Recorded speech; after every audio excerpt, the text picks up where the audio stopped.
Hello kids, हम लोग कक्षा 11वीं जीव विज्ञान एनसीईआरटी का आखिरी चैप्टर 22वां चैप्टर चालू कर रहे हैं, रासायनिक समन्वय तथा एकीकरण। इसमें हम लोग हार्मोनल सिस्टम के बारे में पढ़ेंगे कि कौन कौन से हार्मोन्स हमारे शरीर में स्रावित होते हैं, उत्पन्न होते हैं और वो क्या क्या कार्य करते हैं। तो रासायनिक जो हार्मोन है और जो तंत्रिका तंत्र है, ये दोनों आपस में मिलकर हमारे शरीर को कंट्रोल करते हैं, हमारे शरीर को रेगुलेट करते हैं। ठीक है, आप अध्ययन कर चुके हैं कि तंत्रिका तंत्र विभिन्न अंगों के बीच एक बिंदु दर बिंदु द्रुत समन्वय का कार्य करता है। तंत्रिका तंत्र बहुत तेजी से कार्य करता है। जैसे आपने हाथ को छुआ, तुरंत इसका मैसेज पहुंच गया ब्रेन में और ब्रेन से तुरंत मैसेज हाथ में पहुंच गया कि आप हाथ को हटाइए। तो ये बहुत द्रुत गति से होता है, बहुत तेजी से होता है। लेकिन अधिकांश जो हार्मोन है, एक या दो हार्मोन को छोड़ देकर, जिसको एड्रेनालिन, नॉर एड्रेनालिन कहते हैं, उनको छोड़ देकर तो बाकी हार्मोन बहुत धीमे प्रक्रिया करते हैं। जैसे कि मान लो वृद्धि हार्मोन है ना, ग्रोथ हार्मोन, सोमेटोट्रोपिक हार्मोन। तो ये पीयूष ग्रंथि से स्रावित होकर के शरीर में धीरे धीरे धीरे धीरे वृद्धि कराता है। ठीक है, तो उसमें बरसों लग जाएंगे आपके शरीर की वृद्धि होने में। तो ज्यादातर हार्मोन धीमे कार्य करते हैं, लेकिन तंत्रिका तंत्र बहुत तेजी से कार्य करता है। तंत्रिकी समन्वय काफी तेज लेकिन अल्प अवधि का होता है, बहुत तेजी से थोड़े समय के लिए कार्य करता है। तंत्रिका तंतुओं द्वारा शरीर की सभी कोशिकाओं का तंत्रिकाएं नहीं होने के कारण कोशिकीय क्रियाओं के लिए तथा निरंतर नियमन के लिए एक विशेष प्रकार के समन्वय की आवश्यकता होती है। यद्यपि देखिए कि जो तंत्रिका तंत्र है वो काफी विस्तृत है, काफी फैली हुई है, बावजूद इसके वो हमारे एक एक कोशिका तक नहीं पहुंच सकती है। इसलिए सभी कोशिकाओं को समन्वित ढंग से कार्य कराने के लिए हमको एक और तंत्र की आवश्यकता होती है जो एक एक कोशिका तक पहुंच पाए, और वो हार्मोनल तंत्र है। यह कार्य हार्मोन द्वारा संपादित होता है। तंत्रिका तंत्र और अंतःस्रावी तंत्र मिलकर शरीर क्रियात्मक कार्य का समन्वय और नियंत्रण करते हैं। तो जितना फिजियोलॉजिकल वर्क है वो सभी तंत्रिका तंत्र और हार्मोनल तंत्र ये दोनों मिलकर कार्य करते हैं। अंतःस्रावी ग्रंथियां और हार्मोन हमारे शरीर में कौन कौन सी अंतःस्रावी ग्रंथियां हैं? देखिए, ग्रंथियां जो हैं वैसे दो मुख्य प्रकार की होती हैं, लेकिन टोटल तीन प्रकार समझ सकते हो। एक है बाह्यस्रावी, एक अंतःस्रावी और तीसरा है मिश्रित, जिसमें दोनों के गुण होते हैं। बाह्यस्रावी ग्रंथियां वे ग्रंथियां हैं जो अपने पदार्थ को, अपने स्राव को किसी नलिका के द्वारा कहीं दूर, कहीं बाहर भेजते हैं। जैसे हमारी श्वेत ग्रंथियां हैं, सीबेशियस ग्रंथियां हैं, मेमरी मतलब दूध ग्रंथियां हैं, लीवर है ना, ये सभी ग्रंथियां अपने स्राव को नलिका के द्वारा कहीं भेजते हैं, इसलिए वो बहिर्स्रावी ग्रंथियां हैं। जबकि अंतःस्रावी ग्रंथियां वे हैं जो अपने स्राव को सीधे रक्त के अंदर भेजते हैं और जिसके लिए आपको किसी प्रकार की नलिका की आवश्यकता नहीं होती। तो रक्त के अंदर सीधे भेजने के कारण से उन्हें हम अंतःस्रावी ग्रंथियां कहते हैं। तो जितने भी हार्मोन स्रावित करने वाली ग्रंथियां हैं, थायराइड है, पैराथायराइड है, पीयूष है, एड्रिनल है, जो भी है, वो सभी अंतःस्रावी ग्रंथियों में आते हैं। तीसरा प्रकार होता है मिश्रित प्रकार का, जिसमें अंतःस्रावी भाग भी होते हैं और बाह्यस्रावी भाग भी होते हैं। जैसे कि आपका पेंक्रियास है, पेंक्रियास यानी अग्न्याशय, अग्न्याशय के द्वारा उसका 99% हिस्सा बाह्यस्रावी ग्रंथि है जो अग्नाशय रस का श्रवण करती है, जो नलिका के द्वारा छोटी आंत में पहुंच के पाचन का कार्य करती है। लेकिन अग्नाशय का 1% हिस्सा, जिसको अपन लैंगरहेंस की दीपिकाएं कहते हैं, उनकी जो कोशिकाएं हैं वे हार्मोन स्रावित करती हैं, इंसुलिन है, ग्लूकागॉन है, सोमेटोस्टेटिन है, और ये हार्मोन्स सीधे रक्त में आते हैं। इसलिए पेंक्रियास बाह्यस्रावी और अंतःस्रावी दोनों भाग होने के कारण से ये मिश्रित ग्रंथि है। उसी प्रकार से जो हमारे जनद हैं, जैसे कि अंडाशय है और वृषण है, तो वृषण अंडाशय भी मिश्रित प्रकार की ग्रंथियों में गिनती में आते हैं, क्योंकि ये अपने जो गैमीट है, अपने जो युग्मक है, अंडाणु शुक्राणु है, उसको तो नलिका के द्वारा भेजते हैं, यानी वो बाह्यस्रावी भाग हो गया। और जो उनके द्वारा स्रावित सेक्स हार्मोन्स है, जैसे कि वृषण के द्वारा स्रावित होती है टेस्टोस्टेरोन और अंडाशय के द्वारा स्रावित होती है एस्ट्रोजन और प्रोजेस्टेरोन। तो ये हार्मोन स्रावित करने वाले जो भाग हैं वो अंतःस्रावी भाग हैं।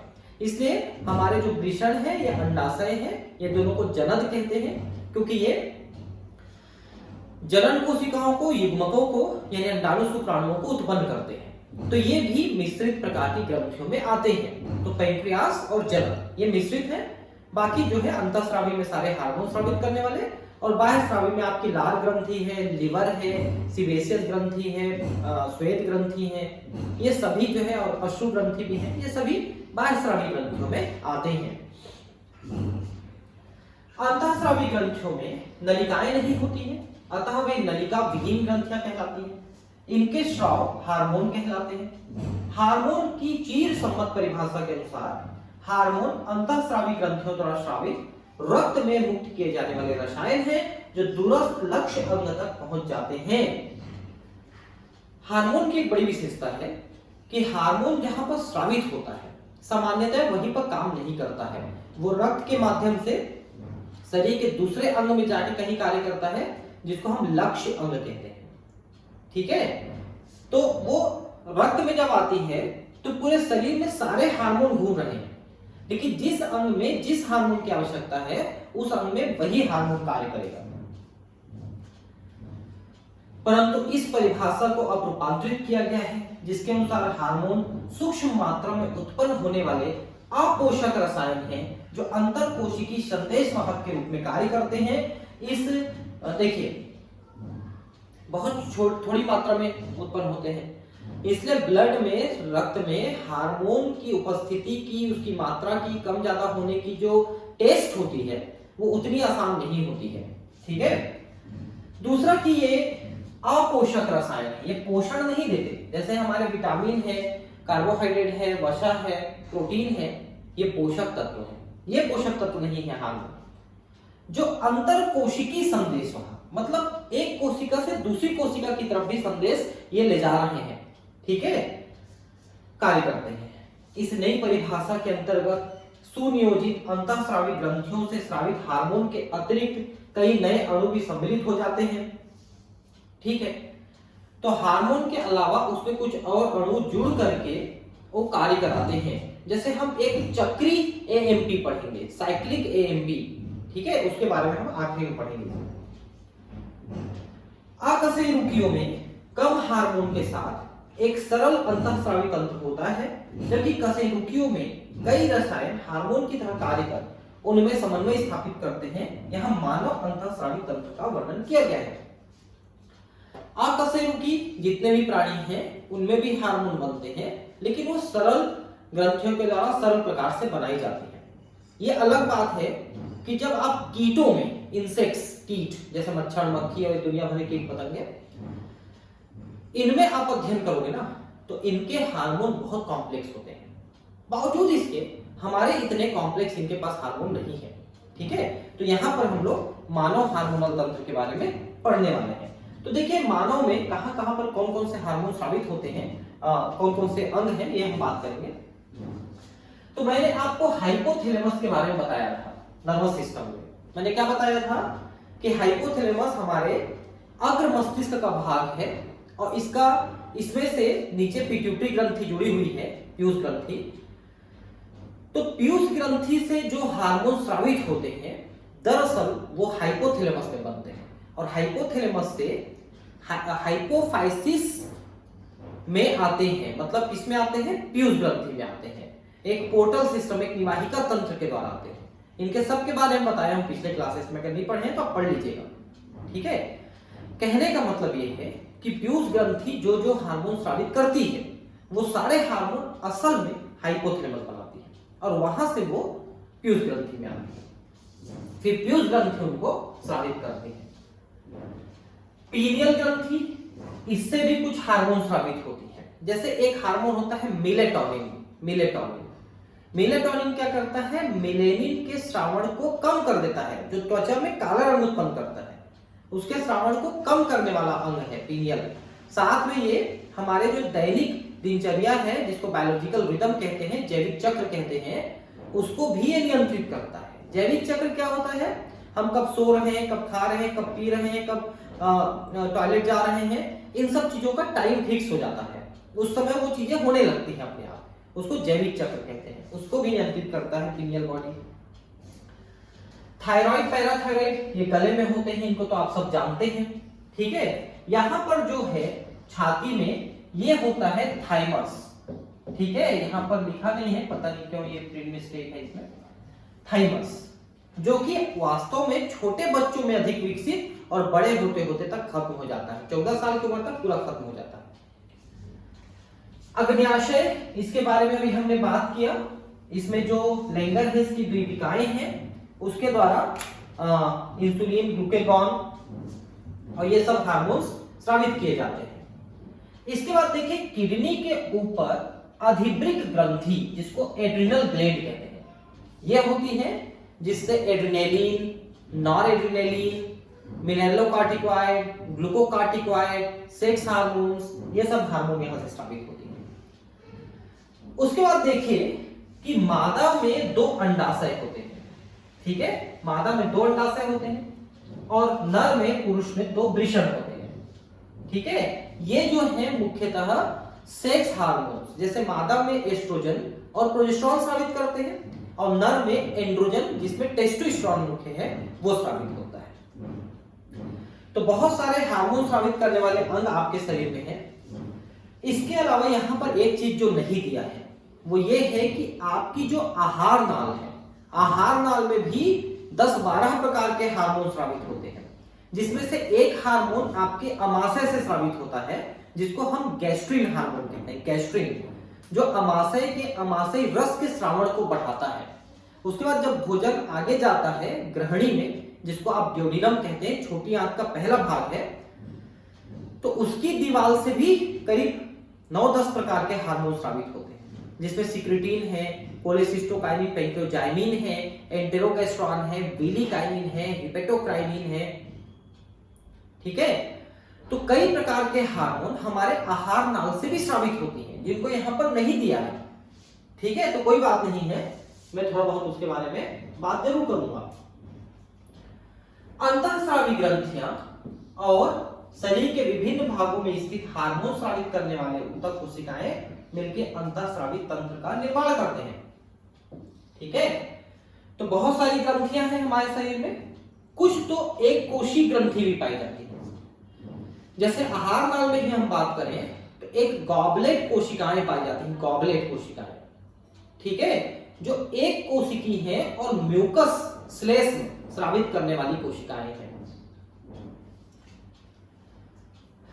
पीयूष ग्रंथि, पीनियल ग्रंथि, थायराइड, एड्रिनल, अग्नाशय, पैराथायराइड, थाइमस और जनन ग्रंथियां, वृषण और अंडाशय हमारे शरीर के सुनियोजित अंतःस्रावी अंग हैं। इसके अतिरिक्त देखिए आ गया, इसके अतिरिक्त जठर आंतरीय मार्ग, जठर मतलब होता है अमाशय, और आंत्र, इसमें भी हार्मोन्स है। यकृत से भी एंजियोटेंसिन नाम का हार्मोन स्रावित होता है, ब्रिक्स से रेनिन नाम का हार्मोन स्रावित होता है, हृदय से एट्रियल नेट्रीयूरेटिक फैक्टर स्रावित होता है। तो ये सभी चीजें भी हम थोड़ा थोड़ा देखेंगे आगे चलकर, हार्मोन का उत्पादन करते हैं। मानव शरीर की सभी प्रमुख अंतःस्रावी ग्रंथियों तथा हाइपोथैलेमस की संरचना और उनके कार्य का संक्षिप्त विवरण आगे दिया गया है। देखिए अब हाइपोथैलेमस पहले पढ़ते हैं, ठीक है। तो देखिए ये हमारा ब्रेन है, ब्रेन का जो अग्र मस्तिष्क है उसी में एक भाग होता है डायनसेफलॉन, जिसको अपन थैलेमस और हाइपोथैलेमस के नाम से पढ़े हैं इसमें एनसीईआरटी में, उसको थैलेमस हाइपोथैलेमस के नाम से दिया है। तो यहां पर आप देखिए कि जो हाइपोथैलेमस है यहां से ये पीयूष ग्रंथि जुड़ा हुआ है। तो असल में पीयूष ग्रंथि की जो हार्मोन्स हैं वो हाइपोथैलेमस बनाती है और वहां से वो पीयूष ग्रंथि में आती है, तो इनके द्वारा, वेन्स के द्वारा, शिराओं के द्वारा, फिर पीयूष ग्रंथि उसको स्रावित करती है। तो पीयूष ग्रंथि के हार्मोन असल में हाइपोथैलेमस के हार्मोन है। और एक चीज बता दें कि हाइपोथैलेमस उन हार्मोन्स को रिलीजिंग फैक्टर यानी कि मुक्तन कारक, मुक्ति कारक के रूप में स्रावित करते हैं। जैसे कि मान लो ग्रोथ हार्मोन बना रहे हैं, तो ग्रोथ हार्मोन रिलीजिंग फैक्टर के नाम से वो हाइपोथैलेमस से पीयूष में आएगा, फिर पीयूष उसको ग्रोथ हार्मोन के नाम से स्रावित करेगा। तो ग्रोथ हार्मोन रिलीजिंग फैक्टर, फिर ग्रोथ हार्मोन, ऐसा वो स्रावित करता है। जैसा कि आप जानते हैं कि हाइपोथैलेमस डायेंसेफ्लॉन का आधारी भाग है। ये लो, इसने खुद एनसीईआरटी ने नर्वस सिस्टम में डायेंसेफ्लॉन का नाम ही नहीं लिया है कहीं पर। अब यहाँ पर डायेंसेफ्लॉन बोल रहा है। अगर मैं आपको तंत्रिका तंत्र में डायेंसेफ्लॉन नहीं पढ़ाया रहता ब्रेन में, तो आप कैसे जान पाते? तो अग्र मस्तिष्क का तीसरा भाग है, निचला भाग, असल में वो डायेंसेफ्लॉन है। और डायेंसेफ्लॉन का ही निचला भाग हाइपोथैलेमस है, और ऊपरी भाग पीनियल ग्रंथि, निचले भाग में प्यूस ग्रंथि, साइड में थैलेमस और ऊपर में एपिथैलेमस और नीचे में हाइपोथैलेमस, ये लगा हुआ है, ये डायेंसेफ्लॉन। ठीक है, तो डायेंसेफ्लॉन का आधारी भाग हाइपोथैलेमस है और शरीर के विभिन्न प्रकार के कार्यों का नियंत्रण करता है। इसमें हार्मोन का उत्पादन करने वाली कई तंत्रिका स्रावी कोशिकाएं होती हैं, जिन्हें न्यूक्लियाई कहते हैं। अब जरा ध्यान से देखिए कि हाइपोथैलेमस में हार्मोन बनाने वाली जो स्रावी कोशिकाएं होती हैं, उन्हें न्यूक्लियाई या न्यूक्लियस कहते हैं। ध्यान रखेंगे कि कोशिका के अंदर केंद्रक को भी न्यूक्लियस कहते हैं, लेकिन यहां पर जो न्यूक्लियस है वो हाइपोथैलेमस की कोशिकाएं हैं। ये हार्मोन पीयूष ग्रंथि से स्रावित होने वाले हार्मोन के संश्लेषण और स्राव का नियंत्रण करते हैं। हाइपोथैलेमस से स्रावित होने वाले हार्मोन दो प्रकार के होते हैं। एक मोचक हार्मोन, ये देखिए मोचक हार्मोन, मोचन का मतलब स्रावित करना, तो ये हाइपोथैलेमस से आते हैं पीयूष ग्रंथि में, फिर वहां से वो हार्मोन को स्रावित कराते हैं। वही रिलीजिंग फैक्टर का नाम मैंने अभी लिया था कि मान लो पीयूष ग्रंथि ग्रोथ हार्मोन रिलीज कर रहा है, मतलब स्रावित कर रहा है, तो उसके रिलीजिंग फैक्टर को, मोचक हार्मोन को हाइपोथैलेमस स्रावित करेगा। तो असल में वो वही हार्मोन होता है जिसको मोचक हार्मोन के नाम से स्रावित करता है।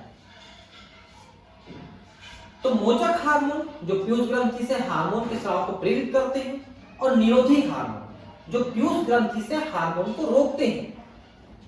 तो कुछ ऐसे हार्मोन भी स्रावित करता है हाइपोथैलेमस जो पीयूष ग्रंथि के हार्मोन को रोकते भी हैं। क्यों ऐसा?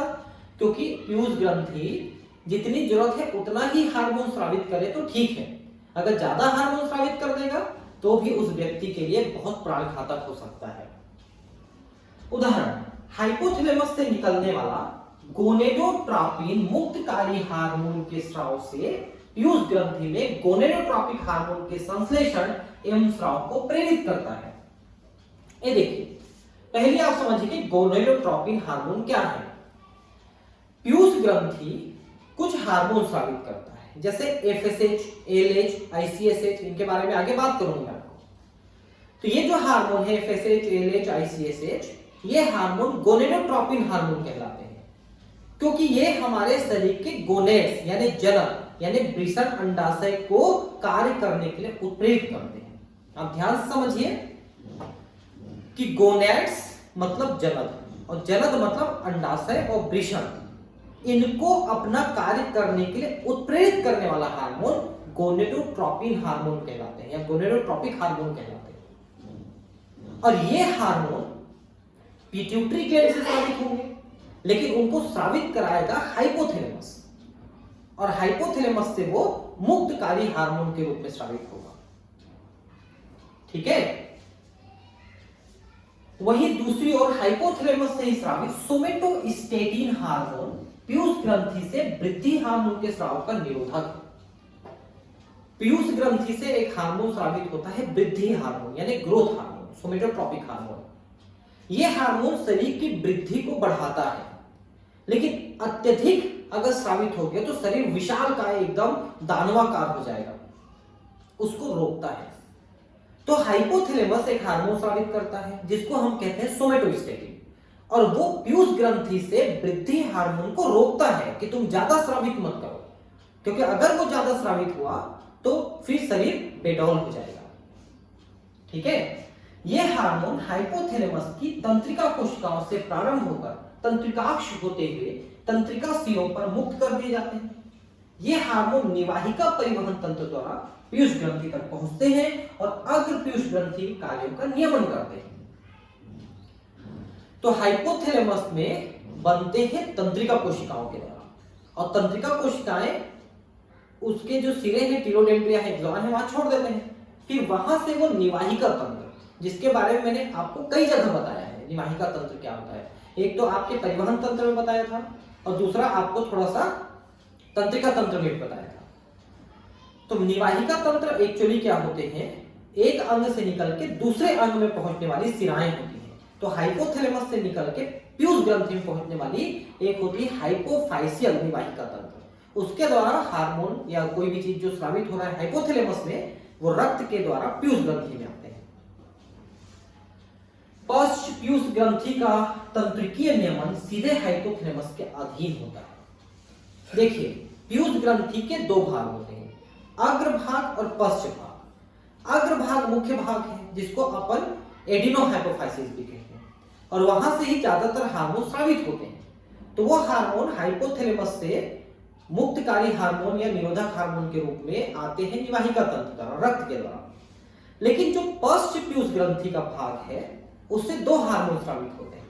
एक होता है ऑक्सीटोसिन और एक होता है वेसोप्रेसिन।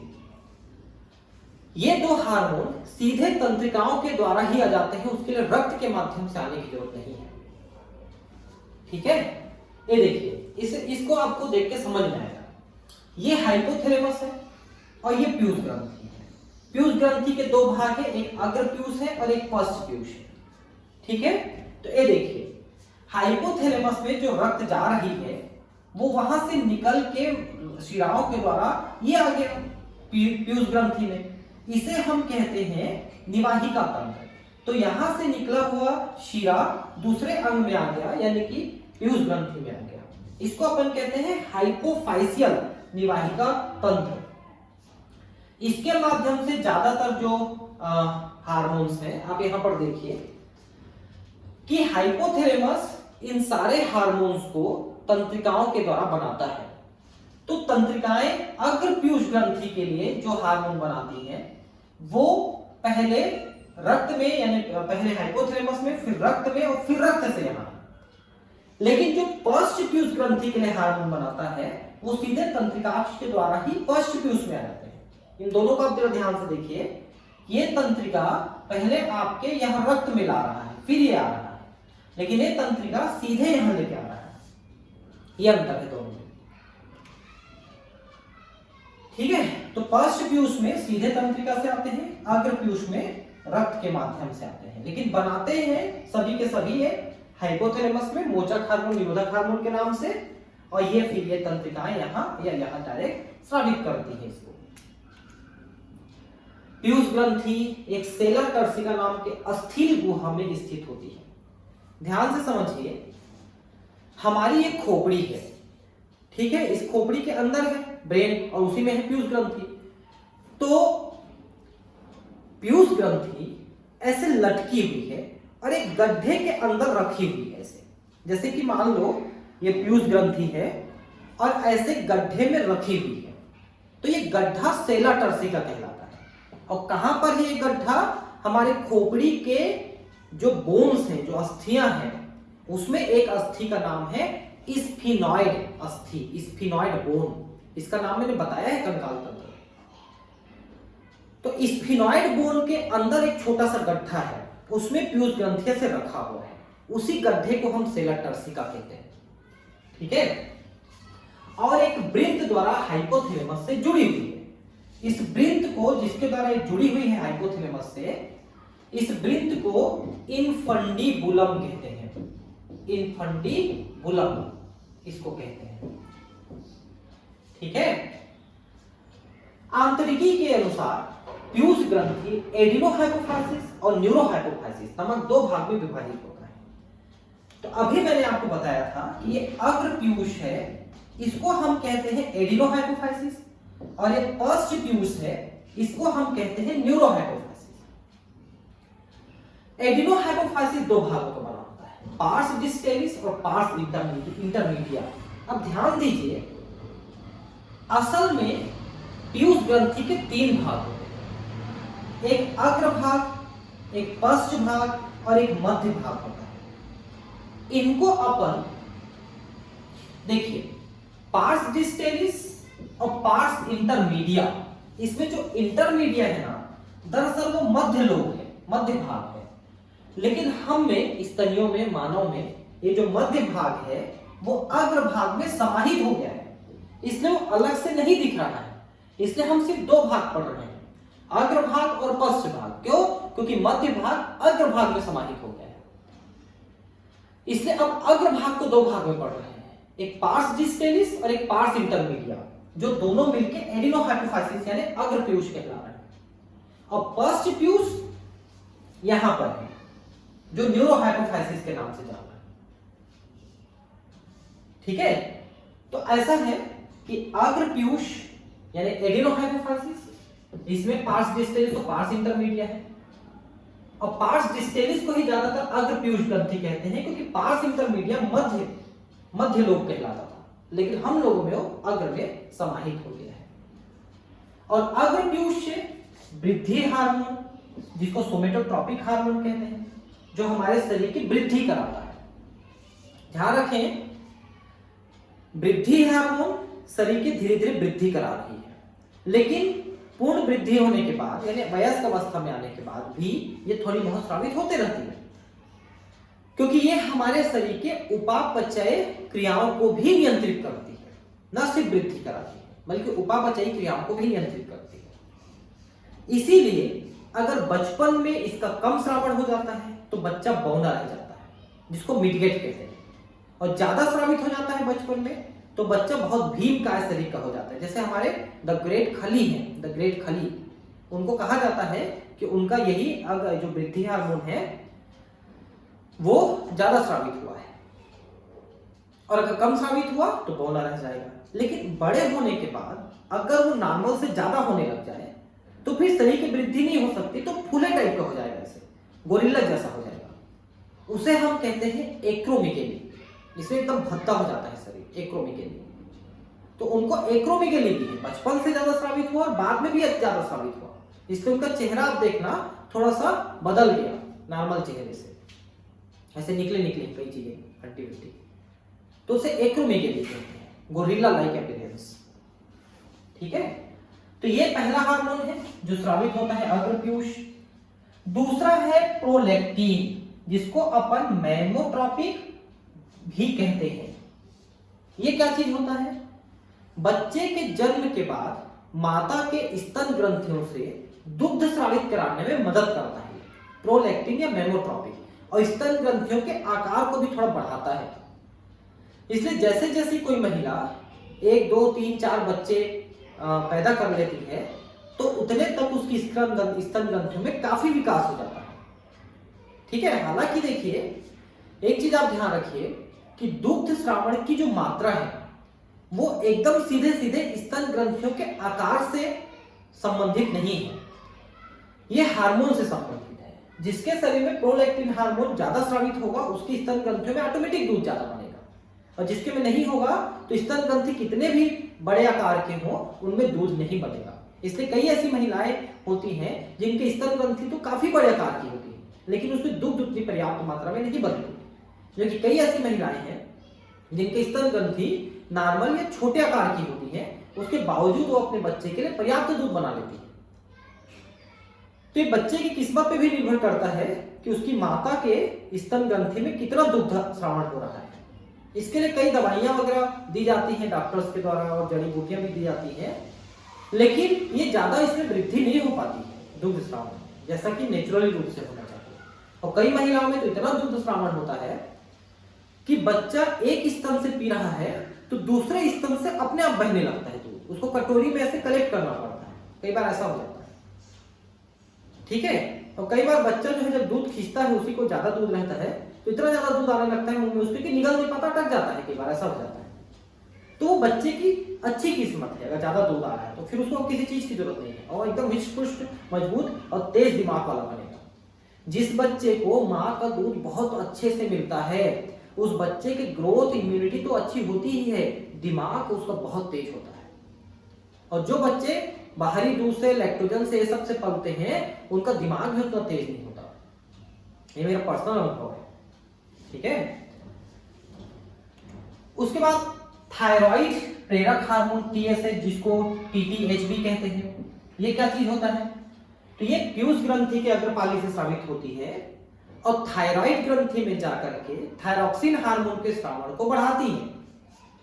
उसके बाद है एड्रिनोकार्टिकोट्रोपिक हार्मोन, ये जाती है एड्रिनल ग्लैंड में, अधिभृत ग्रंथि में, और वहां से ग्लूकोकार्टिकॉइड, जिसको कॉर्टिसोल कहते हैं, उसके स्रावण को बढ़ाती है, जो हमारे शरीर में ग्लूकोज यानी कि कार्बोहाइड्रेट शर्करा की मात्रा को नियंत्रित करती है, इंसुलिन के अपोजिट काम करती है। तो फिर से समझ लीजिए, ACTH पीयूष ग्रंथि से स्रावित होकर अधिभृत ग्रंथि में जाती है और वहां पर वो स्रावित कराती है ग्लूकोकार्टिकॉइड को, कॉर्टिसोल जिसको कहते हैं, जिसको कार्टिकोट्रोपिक हार्मोन, ठीक है।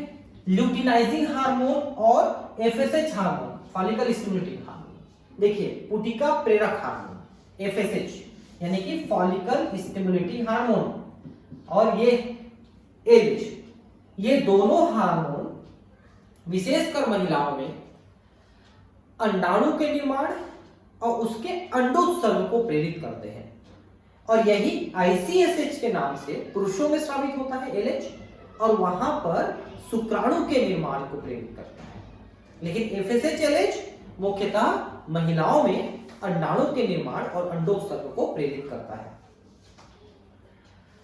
पार्स इंटरमीडिया, ये देखिए मध्य वाला भाग जो मैंने बताया था, एक हार्मोन को स्रावित करता है जिसको अपन कहते हैं मेलेनोसाइट प्रेरक हार्मोन, मेलेनोसाइट प्रेरक hormone MSH, melanocyte stimulating hormone. ये देखो, यह मेलेनोट्रोपिन का स्रावण करता है। हमारी त्वचा में एक कोशिका होती ग्रंथि रूप में, उन्हें अपन कहते हैं मेलेनोसाइट कोशिकाएं, मेलेनोसाइट्स। ये मेलानिन हार्मोन का स्रावण करते हैं, मेलानिन पिगमेंट का स्रावण करती है। पिगमेंट मतलब वर्णक, जिससे हमारी त्वचा काली होती है, ठीक है।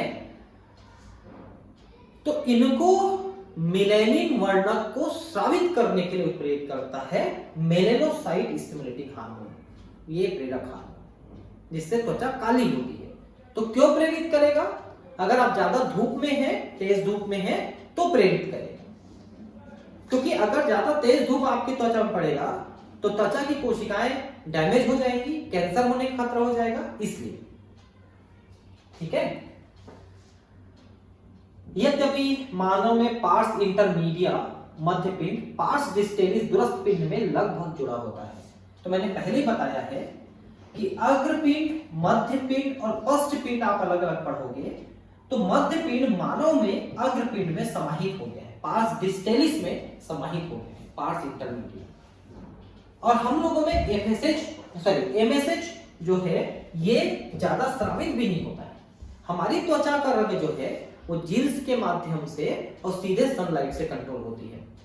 अगर जीन्स ज्यादा मेलानिन सीक्रेट करने के लिए है तो फिर वो ऑटोमेटिक रंग काला होगा, और नहीं तो ऑटोमेटिक गोरा होगा। लेकिन अगर आप धूप में ज्यादा घूमते हैं तो थोड़ी काली, और नहीं तो फिर थोड़ी सफेद हो जाएगी त्वचा।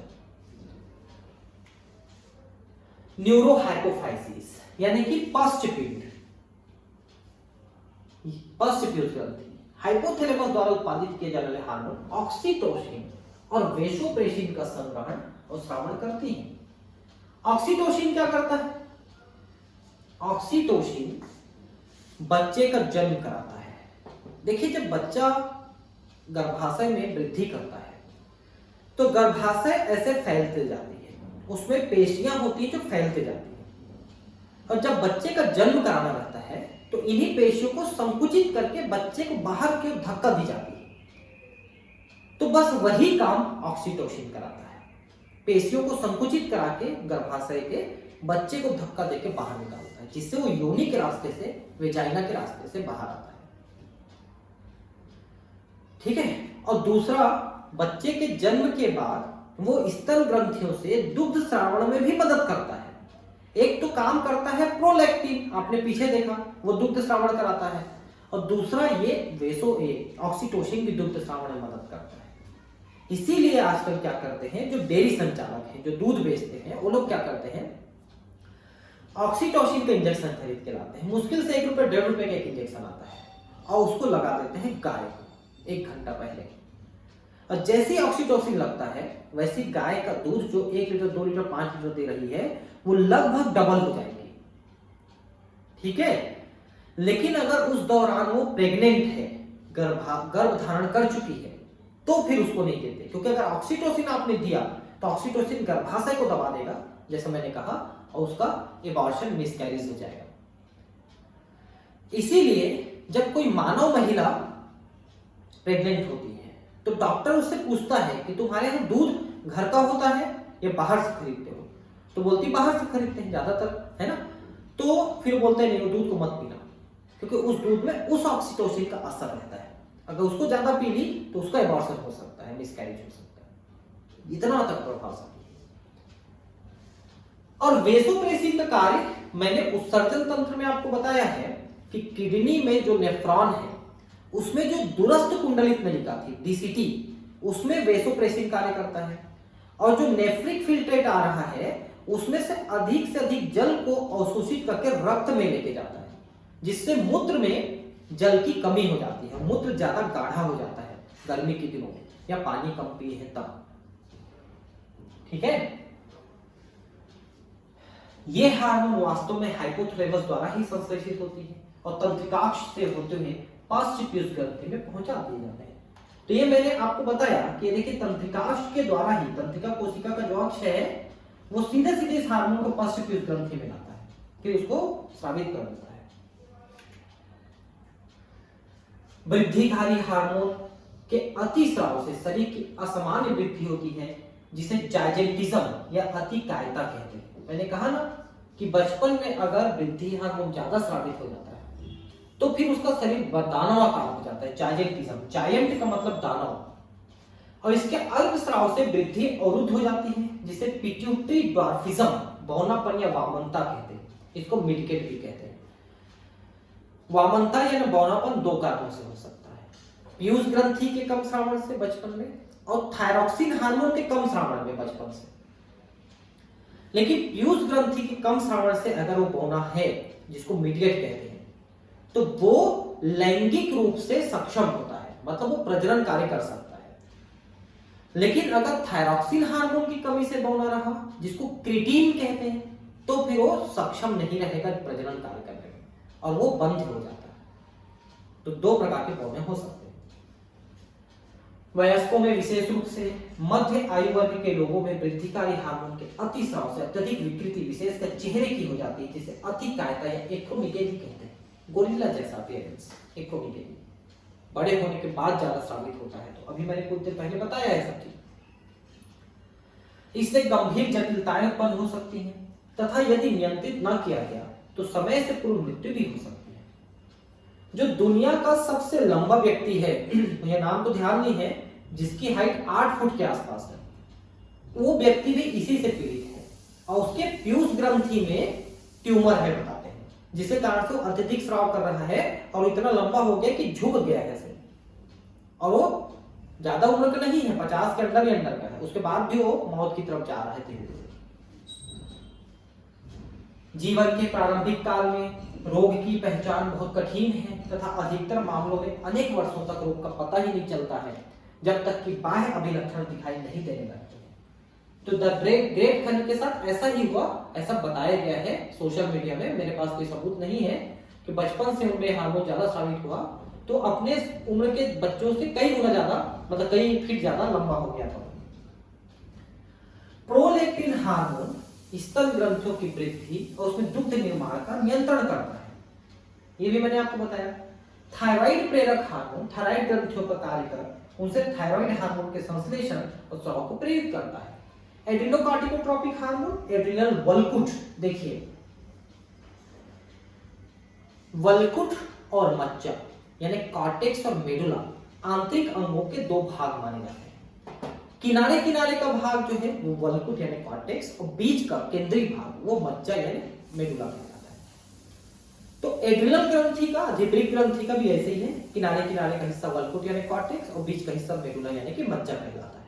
तो वल्कुट वाले भाग से 3 हार्मोन स्रावित होते हैं, ग्लूकोकार्टिकॉइड, मिनरलोकार्टिकॉइड और सेक्स हार्मोन।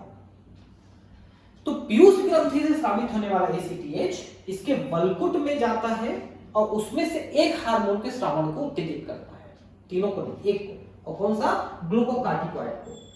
इसको हार्मोन के स्रावण और संश्लेषण के लिए प्रेरित करता है, जो कि एक प्रकार का स्टेरॉइड हार्मोन है।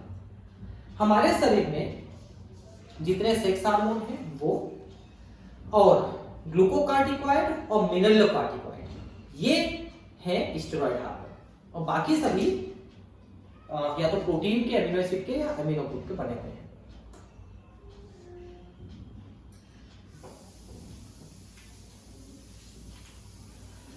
ल्यूटिनाइजिंग और पूटिका प्रेरक हार्मोन जननांगों की क्रिया को प्रेरित करते हैं और लिंगी हार्मोन को उत्पादन कराते हैं, अतः गोनेडोट्रोपिन कहलाते हैं। मैंने भी बताया आपको कि एफएसएच और एलएच गोनेडोट्रोपिन इसलिए कहलाते हैं क्योंकि ये गोनैड्स में जाते हैं, जननों में, अंडाशय वृषण में, और वहां पर अंडाणु, शुक्राणु और हार्मोन को बनवाते हैं, संश्लेषित कराते हैं। नरों में ल्यूटिनाइजिंग हार्मोन एंड्रोजन नाम के हार्मोन के संश्लेषण और स्रावण के लिए प्रेरित करता है। नर में जो ल्यूटिनाइजिंग हार्मोन होता है उसे ICSH कहते हैं, इंटरस्टिशियल सेल स्टिमुलेटिंग हार्मोन। असल में नरों में जो एंड्रोजन यानी पुरुष हार्मोन टेस्टोस्टेरोन स्रावित करने वाली कोशिकाएं हैं वृषण में, वो कोशिकाएं लेडिंग कोशिकाएं या इंटरस्टिशियल सेल कहलाती हैं। इंटरस्टिशियल सेल जो नर हार्मोन को स्रावित करती है। तो उन कोशिकाओं को नर हार्मोन स्रावित करने के लिए उत्प्रेरित करने वाला हार्मोन ICSH है, इंटरस्टिशियल सेल को स्टिमुलेट करने वाला hormone, interstitial cell stimulating hormone. उसको अपन LH भी कह सकते हैं, ल्यूटिनाइजिंग हार्मोन पुरुषों में। इसी तरह नरों में पूटिका प्रेरक हार्मोन और एंड्रोजन शुक्र जनन को नियंत्रित करते हैं। तो जो एफएसएच है वो पुरुषों में आपके शुक्राणु निर्माण को प्रेरित करता है, ठीक है, और एंड्रोजन यानी कि हार्मोन को भी उत्तेजित करता है। मादा में ल्यूटिनाइजिंग हार्मोन पूर्ण विकसित पुटिकाओं से अंडोत्सर्ग को प्रेरित करता है और ग्राफिल पुटिका के बचे हुए भाग से कार्पस ल्यूटियम बनाता है। और पुटिका प्रेरक हार्मोन मादाओं में अंडाशयी पुटिकाओं की वृद्धि और परिवर्धन को प्रेरित करता है। अब इसको जरा ध्यान से समझिए। मादा में अंडाशय है जो अंडा बनाता है, यानी ओवम बनाता है, अंडाणु। कैसे बनता है देखिए, जैसे कि मान लो ये अंडाशय है, ठीक है, तो अंडाणु जो है इसमें एक विशेष संरचना के अंदर बनती है। उस विशेष संरचना को पुटिका कहते हैं, फॉलिकल, ग्राफिल फॉलिकल या अंडाशयी फॉलिकल पुटिका कहते हैं, उसके अंदर बनती है। तो पुटिका क्या चीज है? कोशिकाओं का समूह है, उसे पुटिका कहते हैं, फॉलिकल, और उसके अंदर एक बनती है अंडाणु। तो इस पूरी पुटिका को बनाना और उसके बाद उसको परिपक्व कराना, फिर उसमें से अंडाणु को निकालना, ये सारी प्रक्रिया है। अंडाणु का निकलना वहां से अंडोत्सर्ग कहलाती है। तो जो पीयूष ग्रंथि की एफएसएच है वो सर्वप्रथम स्रावित होकर अंडाशय में जाती है, और अंडाशय में एफएसएच जो है इस पुटिका के बनने और परिपक्व होने को नियंत्रित करती है। और जब ये परिपक्व हो जाती है, अंडाणु उसके अंदर बन चुकी है, तो उस अंडाणु को यहां से बाहर निकालने का काम कराता है एलएच। इसको बनाता है, पुटिका को, अंडाणु को बनवाता है एफएसएच, और वहां से अंडाणु को मुक्त कराता है एलएच, जिसको अंडोत्सर्ग कहते हैं, ठीक है। तो अंडाणु पुटिका के अंदर बनता है, जो कोशिकाओं का समूह है, उस पुटिका को बनाना, परिपक्व कराना, ये काम कराता है एफएसएच, पुटिका प्रेरक हार्मोन, फॉलिकल स्टिमुलेटिंग हार्मोन। फिर वहां से बने हुए अंडाणु को मुक्त कराना या एंडोस्पर्म कराना, ये एलएच का काम है। ये इस 3 लाइन में लिखा हुआ है जो मैंने अभी आपको बताया। मेलेनोसाइट प्रेरक हार्मोन मेलेनोसाइट्स यानी मेलानिन युक्त कोशिकाओं पर क्रियाशील होते हैं तथा त्वचा की वर्णकता का नियमन करते हैं। नियमन नहीं करते हैं, बढ़ाते ही हैं। जो मेलानिन स्रावित करने वाली कोशिकाएं हैं जिनको अपन मेलानोसाइट्स कहते हैं, उनमें से मेलानिन हार्मोन मेलानिन वर्णक को स्रावित करा देते हैं जिससे त्वचा काली हो जाती है और सनलाइट से त्वचा की बचाव हो जाती है।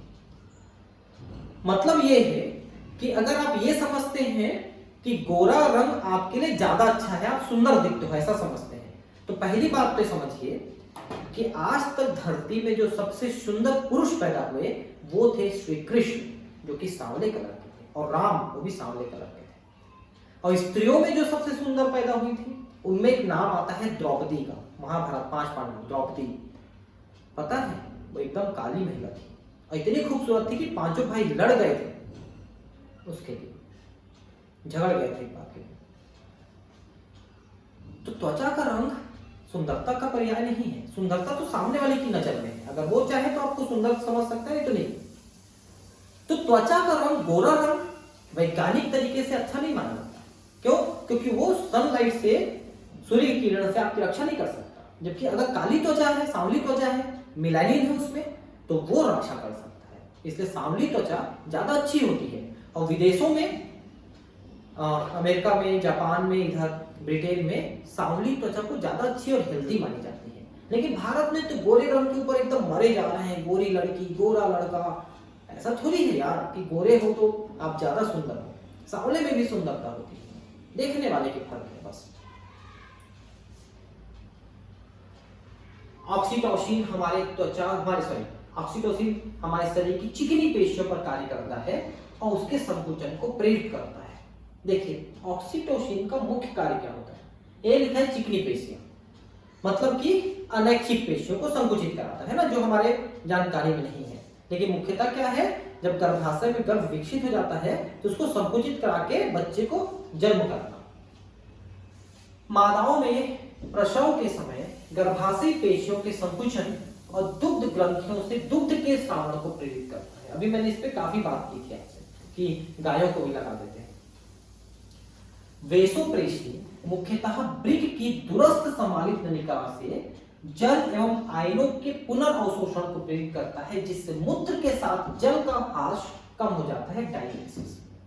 इसके बारे में भी हमने उत्सर्जन तंत्र में भी पढ़ा कि जो मूत्र बनने जा रहा है उसमें से जल को अवशोषित करके रक्त में भेज देता है, जिससे मूत्र में जल की मात्रा कम हो जाती है।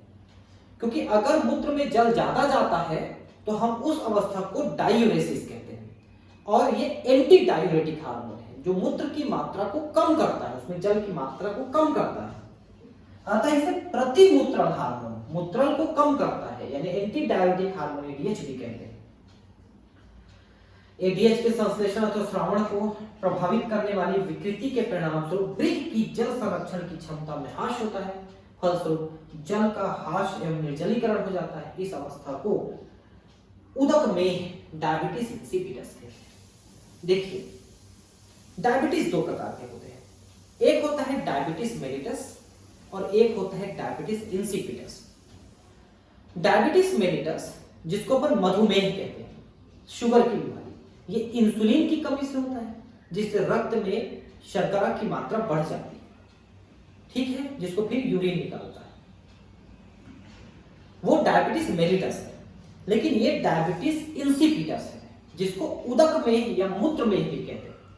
इसमें मूत्र की मात्रा तो ज्यादा हो जाती है लेकिन उसमें शुगर नहीं होता, मूत्र ज्यादा जाने लगता है, ज्यादा प्यास लगेगी, ज्यादा मूत्र जाएगी, इसे उदक में या मूत्र में कहते हैं, ठीक है। तो बार बार पानी पीना पड़ेगा, बार बार मूत्रण करना पड़ेगा। नेक्स्ट है पीनियल ग्रंथि।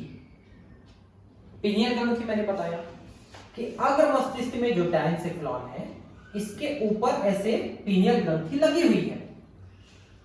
ये जो है 2 कार्य करता है। एक तो हमारे दैनिक जीवन चक्र को, जैविक चक्र को नियंत्रित करता है, कब खाना है, कब सोना है, कब उठना है, सब कुछ अपने आप होने लगता है टाइम से। भूख लगने लगे।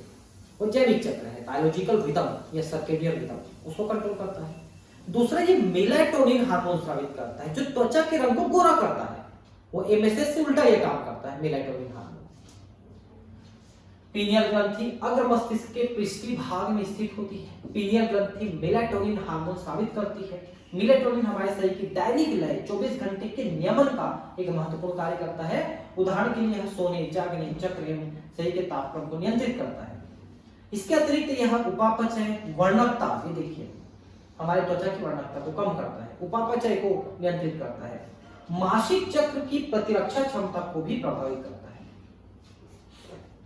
मासिक चक्र और प्रतिरक्षा तंत्र को भी प्रभावित करता है। ठीक है, तो बाकी नेक्स्ट क्लास में पढ़ेंगे। Thank you, bye.